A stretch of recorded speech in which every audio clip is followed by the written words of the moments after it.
Hello friends, welcome to Mrs sisterhood. ഇന്ന് ഞങ്ങൾ റെവലോണിൻ്റെ ഹെയർ ഡ്രയറാണ് നിങ്ങൾക്ക് വേണ്ടി റിവ്യൂ ചെയ്യുന്നത്.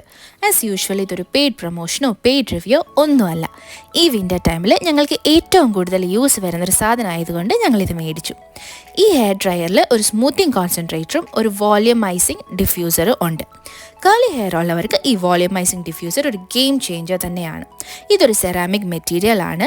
ആൻഡ് ഈ റെവലോൺ ഹെയർ ഡ്രയറിൽ അഡ്വാൻസ്ഡ് അയണിക് ടെക്നോളജിയും ഉണ്ട് that helps reduce frizz and static. 2 heat setting buttons ആണ് ഈ ഡ്രയറിനുള്ളത്. ആൻഡ് ഈ ബ്ലൂ കളർ ഉള്ളത് cold shot button which helps to lock the style. ഈ ഡ്രയർ ശരിക്കും ലൈറ്റ് വെയ്റ്റ് ആണ് and it does the job. ഇതിൻ്റെ എൻഡ് ക്യാപ്പ് നമുക്ക് ഈസിയായി റിമൂവ് ചെയ്യാം for cleaning purposes and that helps to extend the motor life. Also this dryer comes with a 3-year limited warranty. Link ഞാൻ ഡിസ്ക്രിപ്ഷനിൽ കൊടുത്തിട്ടുണ്ട്. You guys can check it out. So that's it. With love, Mrs sisterhood.